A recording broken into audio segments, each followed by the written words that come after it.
बिस्मिल्लाहिर्रहमानिर्रहीम। अस्सलाम वालेकुम स्टूडेंट, एक नए लेक्चर के साथ आप सबको खुशामदीद कहूँगी। आज के लेक्चर में हम रिसोर्सेज ऑफ इंफॉर्मेशन सिस्टम को स्टडी करेंगे। इंफॉर्मेशन सिस्टम का कंसेप्ट ऑलरेडी क्लियर कर चुकी हूँ। आई होप आपको समझ अभी आ रहा होगा। अभी जो है ना हम रिसोर्सेज ऑफ इंफॉर्मेशन सिस्टम को डिस्कस करते हैं कि हमारे पास कोई भी इंफॉर्मेशन सिस्टम हो उसके लिए कौन कौन से रिसोर्सेज की ज़रूरत होती है। An information system is generally integrated and coordinate network of components which combine together to convert data into information. The information system provides access of information when it is required. The information system is a set of the components which generally help a system. ये तो हमारे पास simple सा definition था। I hope समझ आ चुका होगा। अगर फिर भी समझ नहीं आता तो थोड़ा सा मैं दोबारा रिपीट कर लूँगी। बेसिकली इंफॉर्मेशन सिस्टम हमारे पास generally integrated and coordinated network component है जिसमें हम कंबाइन करते हैं सारे कन्वर्ट इंफॉर्मेशन हो डेटा हो जो कुछ भी हो हम इंफॉर्मेशन में कन्वर्ट करते हैं। और इंफॉर्मेशन सिस्टम हमारे पास जो एक्सेस करता है हमें प्रोवाइड करता है एक्सेस के हम इंफॉर्मेशन को एक्सेस कर ले जो हमें रिक्वायर होता है। एंड हमारे पास जो है ना set of the difference component होते हैं जो कि ऑलरेडी हमें हेल्प करता है एक सिस्टम के लिए। ओके अब थोड़ी सी ज़रा हम resources of the information system को डिपेंड करेंगे। हमारे पास क्या है कि resources of the information system there are 5 resources of information system which are given below. One is hardware, second as software, third as people, fourth as data and fifth as network. Okay hardware आप लोगों को already मैं discuss कर चुकी हूँ। हमारे पास कोई भी फिज़िकल कंपोनेंट्स कोई भी फिज़िकल डिवाइस जिसको आप टच कर सकते हो हमारे पास हार्डवेयर कहलाता है। सिंपल अल्फाज में बच्चों वाली जो हमारे पास इसका डिफिनीशन है कि हार्डवेयर हमारे पास कुछ भी जो जिसको फिज़िकली हम टच कर सकते हैं वो हमारे पास हार्डवेयर कहलाता है। अब हम कंप्यूटर हार्डवेयर की बात अगर करेंगे तो फिर हमारे पास कंप्यूटर के वो फिज़िकल पार्ट जिसको हम टच करते हैं वो हमारे पास कंप्यूटर हार्डवेयर कहलाता है। तो हार्डवेयर हमारे पास क्या है कि the system component which can physically touch. समझ आ रही है? सिस्टम के लिए हमारे पास जो कंपोनेंट्स दरकार होते हैं वो जो हम जिसको टच करते हैं मीन वो हार्डवेयर होता है। द सिस्टम यूनिट जिसका हमारे पास वो टावर डेस्कटॉप होता है, लैपटॉप होता है, जो सीपीयू का वो बड़ा बॉक्स नहीं होता वो टावर डेस्कटॉप सही है। इसके अलावा हमारे पास इंटरनल जो डिवाइसेस उसके अंदर होती है, फिर रेफरल डिवाइस जो होती है जिसके अंदर हमारे पास कीबोर्ड होता है, मॉनिटर होते हैं और called hardware. And it is important to remember that basic definition. समझ आ रही है? ये हमारे पास बेसिक चीज़ें हैं और आप लोगों ने इन बेसिक को भी अंडरस्टैंड करना है। The hardware are the part of the computer that are tangible. Tangible का मतलब है touchable and can be touch. Peripheral devices are move and many other way. Peripheral device जो हमारे पास कंप्यूटर के साथ जो एक्सटर्नल और डिवाइसेस अटैच होती है वो हमारे पास पेरिफेरल डिवाइस होती है और ये हमारे पास डिफरेंट तरीक़ों से रास्ते प्रोवाइड करते हैं कि कंप्यूटर में हम कुछ इनपुट कर लें। सही है। अच्छा फिर है कि हमारे पास but think of them as a hardware that surround the system unit. These peripheral devices may be connected by wired or wireless technology to the system unit। समझ आ रही है? ये सारी चीज़ें या तो हमारे पास कोई फिजिकल केबल के थ्रू कनेक्ट होते हैं या वायरलेसली कनेक्ट होते हैं। लाइक जैसा आप माउस कीबोर्ड का वो जो कनेक्टर होता है आप उसको सीपीयू में एंटर करते हैं तो तब वो कनेक्ट होता है। अदरवाइज़ कुछ वायरलेसली होती है जो आप वायरलेसली इसके साथ कनेक्ट करते हैं। सही है। अच्छा इसके अलावा हमारे पास क्या है कि generally peripheral device communicate with the interior component of the system unit via install software. और कुछ जो है ना हमारे पास उसमें पहले हम इंस्टॉलेशन करते हैं तभी उसके वजह से काम करते हैं। The software itself is intangible and cannot be touched physically। आप लोगों को सॉफ्टवेयर का डिफिनीशन पता है।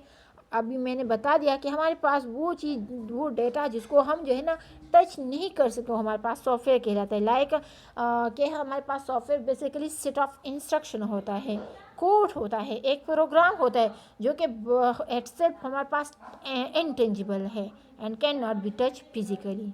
तो आई होप यहाँ पर आपको सारा बेसिक हार्डवेयर एंड सॉफ्टवेयर की समझ आ चुकी होगी। इसके बाद हमारे पास सॉफ्टवेयर को हम अभी जो है ना और ही मज़ीद करेंगे। क्या है कि we know that the hardware need to know what to do and that is the role of the software. समझ आ रही है? हमारे पास क्या है, हम जानते हैं कि हम कंप्यूटर को क्या है ज़रूरत होती है कि हार्डवेयर को मतलब ज़रूरत होती है कि उसको पता हो कि उसने क्या करना है, और यही हमारे पास रोल है सॉफ्टवेयर का। तो software may be divided into two types. One is first system software है, दूसरा हमारे पास है जो एप्लीकेशन सॉफ्टवेयर है। Primary piece of system software is the operating system such as Windows और iOS which manage the hardware operation. सही है, दो टाइप्स ऑफ सॉफ्टवेयर है, एक हमारे पास सिस्टम सॉफ्टवेयर है, दूसरा हमारे पास एप्लीकेशन सॉफ्टवेयर है। सिस्टम सॉफ्टवेयर का मतलब है कि वो सॉफ्टवेयर जो हमारे पास एक सिस्टम को कंट्रोल करे, सारे सिस्टम को कि सारे ऑपरेशन को परफॉर्म करे, जिसमें हमारे पास हमारी विंडो होती है। हमारे कंप्यूटर की विंडो ख़राब हो जाए तो हमारा पूरा सिस्टम डाउन हो जाता है, शट डाउन हो जाता है। सही है, मीन तो ये हमारे पास सिस्टम सॉफ्टवेयर हो गया एंड पूरे सिस्टम के ऑपरेशन को ये मैनेज करते हैं। इसके बाद हमारे पास एप्लीकेशन सॉफ्टवेयर है। ये एप्लीकेशन सॉफ्टवेयर हमारे पास वो सॉफ्टवेयर होते हैं जो हमारे पास जनरल, हमारे पास जो हमारे पास एक स्पेसिफिक टास्क होते हैं उसको परफॉर्म करते हैं। जिस तरह हम कोई डॉक्यूमेंटेशन करते या हम कोई पावर स्लाइड वगैरह बनाते तो हम क्या करते हैं, हम MS ऑफिस को इंस्टॉल करते हैं। हम कोई गेम खेलते हैं तो हम उसको इंस्टॉल करते हैं, हमें ज़रूरत नहीं होती तो हम उसको अनइंस्टॉल करते हैं। समझ आ रही है? तो हमारे पास जो है ना क्या हो गया, एप्लीकेशन सॉफ्टवेयर हो गया। Application software is perform for specific task such as handling a spreadsheet, creating a document और designing a web page. I hope student आपको हार्डवेयर सॉफ्टवेयर की समझ आ चुका है, जो कि हमारे पास इंफॉर्मेशन सिस्टम के बेसिक्स रिसोर्स हैं। ओके, इसके बाद थोड़ा सा ज़रा हम आगे जाएंगे एंड आगे हमारे पास जो है वो हमारे पास क्या है, पीपल। पीपल क्या होता है कि the human element as the most important component of information system and the people that are needed to run the system and the procedure they follow so that the knowledge and the huge database and data warehouse can be turned into learning that can interpret what has happened in the past and guide future action। समझ आ रही है? कोई भी information system हो उसमें जो most important चीज़ है वो हमारे पास पीपल है ना, पीपल ने यही सारा कुछ काम करना होता है। अच्छा, इसके बाद हमारे पास है डेटा। मोस्ट इम्पॉर्टेंट एलिमेंट हमारे पास जो है वो डेटा है। डेटा जो है हमारे पास इसका मतलब होते हैं raw facts and figure, mean कुछ भी जो हमारे पास रफली हो वो हमारे पास डेटा कहलाता है। Data is a one of the most important component which is generally stored in form of information in a database system, and a database is a place where data is collected and from which it can be retrieved by querying it using one or more specific criteria. All types of data stored in warehouse without knowing whatever from that an organization need. The database and data warehouse have assumed even greater importance in information system with the emergencies of big data, a term for the truly massive amount of data that can be collected and analyzed. Okay. Okay, इसके बाद हमारे पास जो last important elements हैं information system में वो हमारे पास है network. Network is defined as a system in which more than the system is connected through a transmission media. It provides an interface to receive a piece of information or send in information.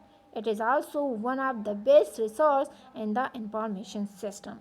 तो आई hope student आपको आज की lecture समझ आ चुकी होगी। आज के lecture जो कि रिसोर्स ऑफ इंफॉर्मेशन सिस्टम, इनके लिए हमारे पास कौन सी पाइप्स रिसोर्सेज है इंफॉर्मेशन सिस्टम के लिए जो मोस्ट इम्पॉर्टेंट है। तो आई होप स्टूडेंट समझ आ चुका होगा। फिर भी समझ नहीं आ रहा तो आप मुझे कमेंट कर सकते हैं, बता सकते हैं, मैं अगेन आपको समझाऊंगी। तो thank you so much student, I will see you next time. तब तक के लिए अल्लाह हाफिज़।